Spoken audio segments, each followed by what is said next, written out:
The king is dead. Long live the king. Mikhail Babanik, having ended the interregnum from the death of Alexander Alekhine, has been crowned the 6th world chess champion. Proving he was not a paper champion, Babanik defended his title in 1951 against David Bronstein. Yet the challengers remain undaunted, proving the old adage true, champions beware. Getting to the top is not easy, staying there is more so.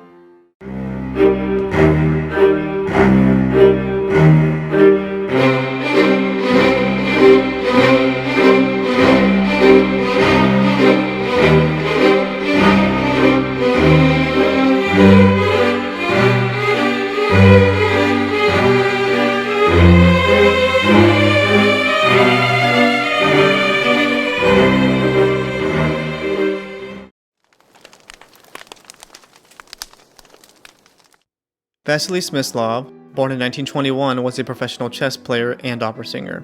He learned the game at age 6 from his father, who was a student of Mikhail Chigorin. Studying his father's chess books, Smyslov entered competition at age 14.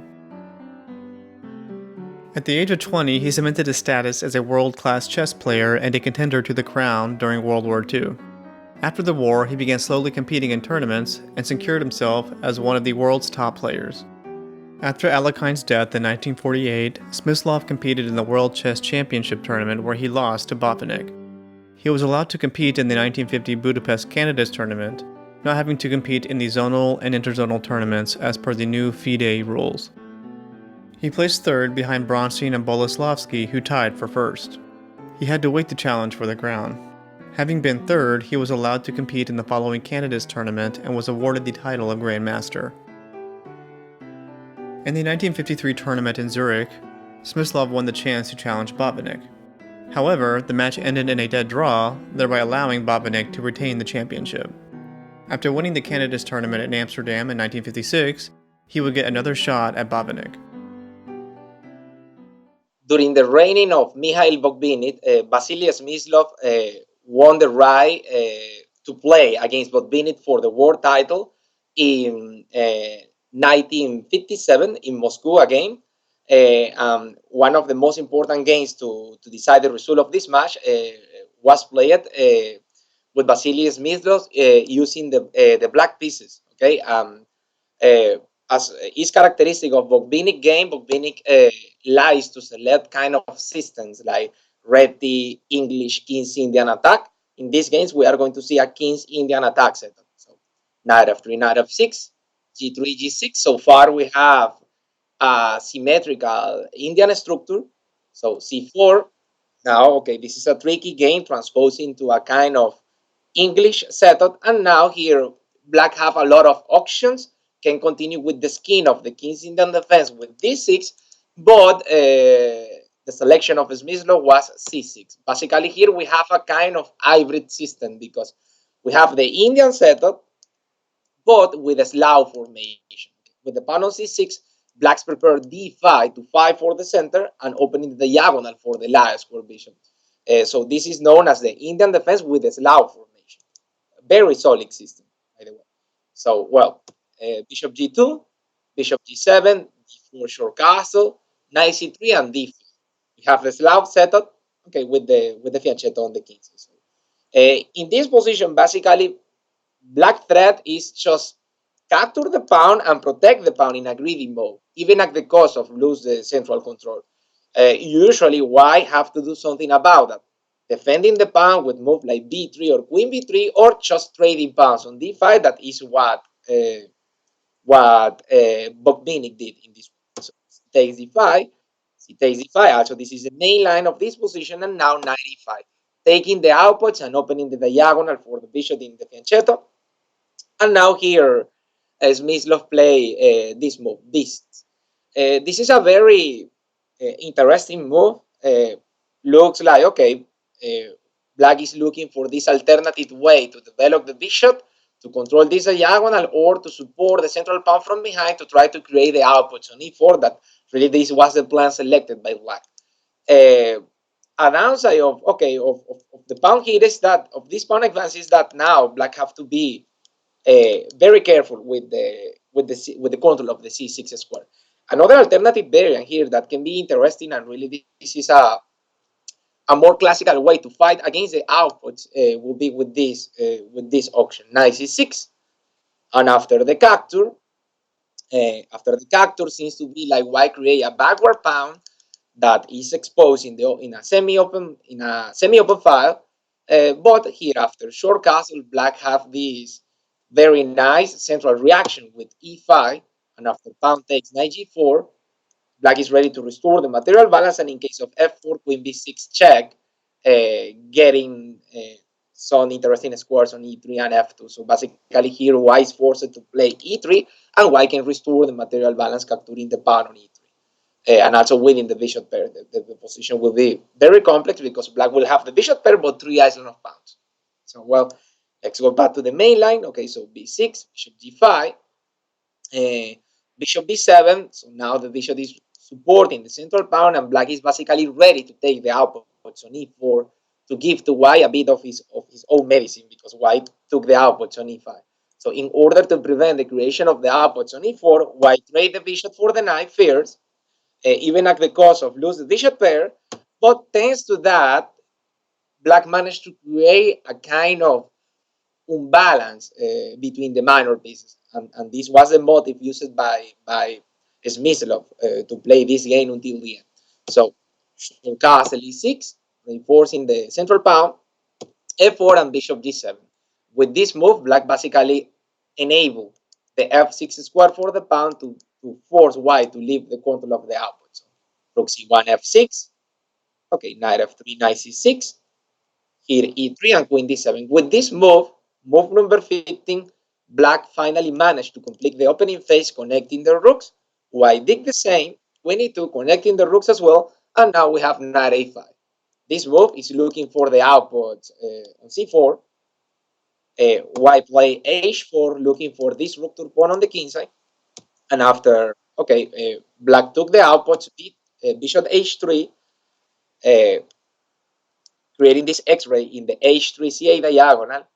Now, 96, this maneuver was pretty good because as black couldn't do 94 with the knight on f6, he did all this long maneuver to try to renew the possibility to take the outputs on e4. Also, the pawn on f6 is doing an excellent job controlling the knight on f3. So, well, in h2, this is a kind of useful waiting move. a5 to support this square with some ideas of skewers in the diagonal, while remove the target, and now b5. With this move, basically, what black is doing is just winning some space on the queens. So 91, b4, knight f2. Okay, slow maneuvers, uh, typical of Bobinnik's games. Okay, also, he's looking for the outputs on c5 probably. Bishop a6, winning a tempo. Queen d1, rook to the open file. Okay, black start to focus again on the queen side, have more space in that sector of the board. And after all those trade-off pieces, really the trade-off pieces is going to highlight the difference between the minor pieces, because black have a bishop that potentially can be very good because will not be being blocked by the central pawn. So a lot of simplifications. Black take the invasion square, and now all those pieces disappear, getting this endgame where black have more space and bishop versus knight. So really, there is still a lot of rook to points available in the center, so potentially the bishop can be activated. Knight c4, okay, attacking, this is a fork, okay, white defend, this is a fork to defend the 2 pawns as well, and now centralization of the king, white remove the outputs. Okay, this move is thematic to fix the flank. Okay, 94, and now here we have a controversial move g. Okay, h4 pawn is going to be vulnerable. Okay? So well, f5, king h3, bishop f6 to square away of the knight. So in this position, white is ready to trade the bishop for the knight in case the knight goes to g5. Now white play 91, but here in case of knight g5, black can trade the bishop and play knight c3, taking the outputs on c3, putting pressure on the base of the pawn chain on the queen side. The knight is untouchable because in case of the capture or the trade of the minor pieces, the pawn is going to promote easy. Okay, so well, 91, g7, And now all Black's idea is just improve the king to capture the vulnerable pawn. Knight e3, knight c3, the knight cannot be captured. Well, in this case, okay, he took the knight, but now this pass pawn, Black is going to have a permanent pressure there. So basically, this knight is going to be bind to the defense of the promotion square. So here, knight e1, king h5, knight c2. White is doing just waiting move, and finally the pawn. Here with the king, because Black wants to keep some options to protect the pawn. Also, this pawn is using as a decoy because if the king comes here, try to capture the pawn at the same time, this king can improve to put pressure in this space. So 91, c5. With the bishop, we have to open the position. Okay, for waiting move, Black slowly continue improving the location of the king. And here, Black is just do the check, controlling this diagonal to prevent king f2 to be able to penetrate with the king using the first rank. This is, very, very patient, amazing technique.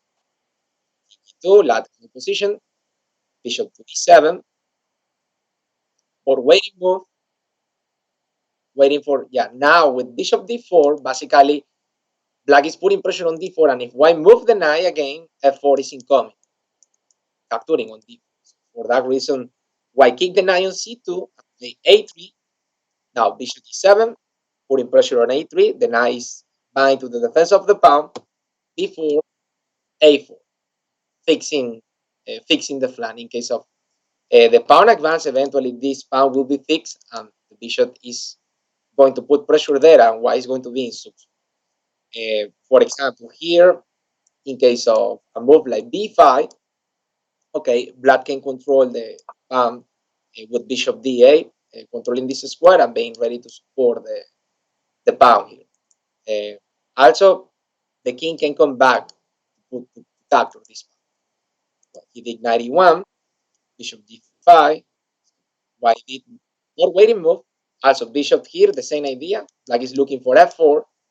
And after this, finally, Black improved the king more.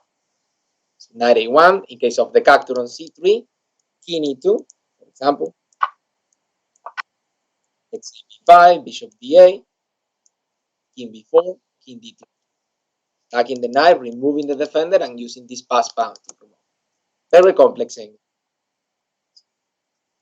Waiting move, sux one, stopping the pass pawn, knight b4, bishop b6. Okay, this is almost a sux one situation. Knight c2, bishop a5, knight b4, and now king e1. The idea is continue with king d1 and eventually just capture and push the pawn and promote it. So with winning this game, finally Smyslov managed to become the new world champion in 1957. Thank you very much for watching the video. If you enjoyed the content, the first part of this is in the channel. My name is Reinaldo Rodríguez, candidate master from Venezuela. I hope you enjoy the content. Also, thank you very much to Agamator for share this. Hope to see you soon in a new video. Bye.